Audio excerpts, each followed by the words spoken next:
تعالیٰ عنہ ارشاد فرماتے ہیں کہ اللہ کے پیارے رسول صلی اللہ علیہ وسلم نے ارشاد فرمایا، حضرت ابو ذر سے یہ روایت ہے، آپ فرماتے ہیں کہ رسول اللہ نے فرمایا کہ اے ابو ذر، مجھے تم اس حال میں صبح کرو،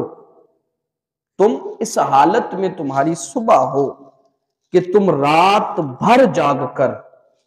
اللہ تعالیٰ کی کتاب میں سے کوئی ایک آیت سیکھ لو۔ سپارے نہیں کہا، سورتیں نہیں کہا، منزلیں نہیں کہا، کوئی سینکڑوں آیات کی بات نہیں کی۔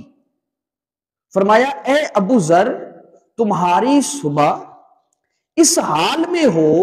کہ تم رات بھر جاگ کر اللہ کی کتاب میں سے کوئی ایک آیت سیکھ لو۔ کتنی آیتیں؟ جواب دے، کتنی؟ ایک آیت سیکھ لو تو یہ تمہارے لیے 100 رکعتیں نفل پڑھنے سے بھی زیادہ بہتر ہے۔ ایک بندہ عشاء کی نماز کے بعد نفلی عبادت شروع کر دے اور وہ صبح فجر ہونے سے پہلے تک تہجد تک 100 نفل پڑھے اللہ کی بارگاہ میں،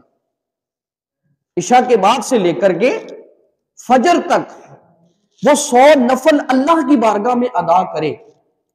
بہت بڑا اور فضیلت والا عمل ہے کہ اس نے ساری رات ہی اللہ کی عبادت میں بسر کر دی۔ لیکن رسول اللہ فرماتے ہیں کہ جس نے ان 100 نفلوں کی جگہ پر اللہ کی کتاب میں سے کوئی ایک آیت سیکھ لی تو وہ ان 100 نفل پڑھنے والوں سے بھی زیادہ فضیلت والا